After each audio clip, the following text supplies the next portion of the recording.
afgaaraha siyaasadeed ee isdiidaanaya bariga dhexe waa kuwo sababay in gobolkan bariga dhexe uu noqdo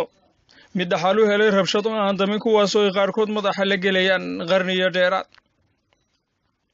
bariga dhexe oo loo aqoonsaday buqcadda ugu mashaqada iyo rabshadaha badan ayaa ay ka dhaceen ku dhowaad ilaa 3 dagaal oo u dhexeeyay qaar ka mid ah dalalkani ku yaala gobolkani. haba ugu sii darnaadaan dalalka Liibiya, Yemen, Suuriya, Ciraaq oo noqday dalalku guul daraystay inay helaan amni iyo nidaam dawladnimo 20 sano ee ugu dambeeyay. marka laga yimaado afkaaraha iyo danaha siyaasiga istiideen ay u soo iibgeynayaan wadamada reer galbeedku, iyana waxaa jira afkaaro siyaasadeed iyo kuwo diimeed oo ay kala aaminsan yihiin wadamada ku yaala gobolkani. waana ta sababtay in jabhado iyo kooxo diimeedyo qoryo dable la ordaya la isaga soo gudbiyo xuduudaha ay dalalkani wadaagaan.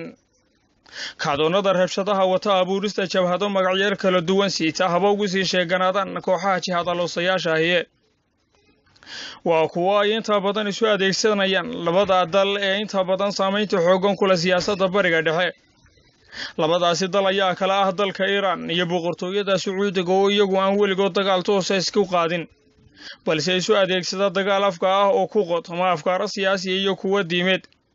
waana ta keentay in dagaalka noocaas ah ee dal waliba ka hagayo daahadabadiisa uu ku qaado ka kale loona aqoonsado dagaalka qabow ee bariga dhexe. Kenneth Pollock oo sarkaal sare ka ahaan jiray waaxda sirdoonka dalka Mareykanka una qaabilsanaa arrimaha dibadda CIA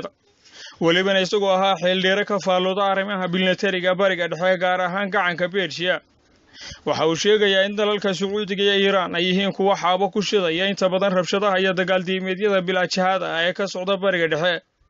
kuwaasoo khataro badan abuuraya isla markaana ay fursado u arkaan uu mid waliba ka kale ku waxyeelayn karo. Both the Saudis and the Iranians see these civil wars as both tremendous threats and also potentially enormous opportunities. Guugiga Carabta ay bariga dhexe sanadkii 2011 waxa uu ahaa duufaan siyaasadeed oo ka dhacay inta badan qaar ka mid ah dalalka Carabta ee bariga dhexe kaasi oo mowjadahaasi kacdoonada ah ay galaafteen kaligood taliyayaal muddo aad u dheer ka soo talinayay qaar ka mid ah dalalkaasi.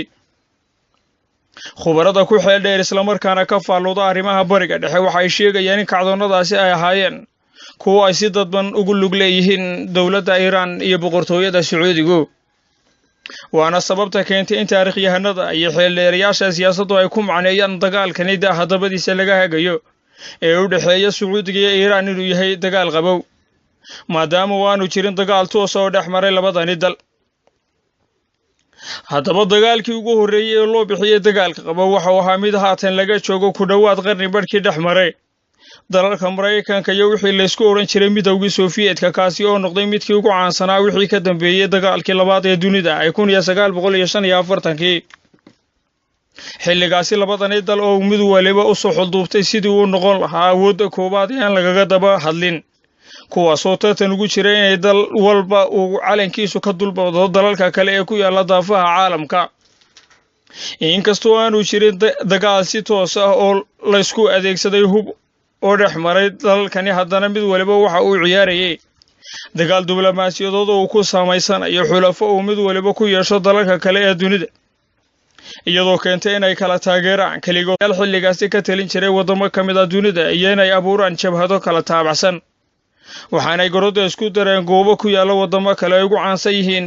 wadamada Vietnam, Afghanistan iyo Cuba.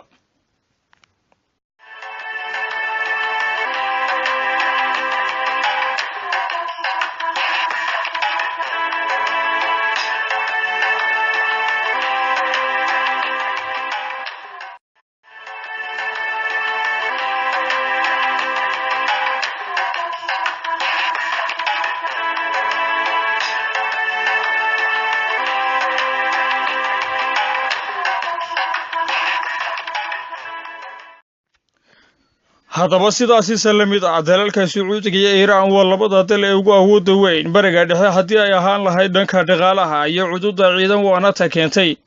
inay isu muuqdaan labadani dal iyadoo uu mid waliba doonayo inuu noqdo awoodda koobaad ee ka arrimaysa bariga dhexe. aynu dib ugu yaro noqono taariikhda siyaasadeed iyo hayaanka nolosha ee dal waliba u soo maray sidii uu noqon lahaa awoodda koowaad ee aan lagaga daba dhufan ee ka arrimisa bariga dhexe si aynu u fahanno halka ay sartu ka qudhunsan tahay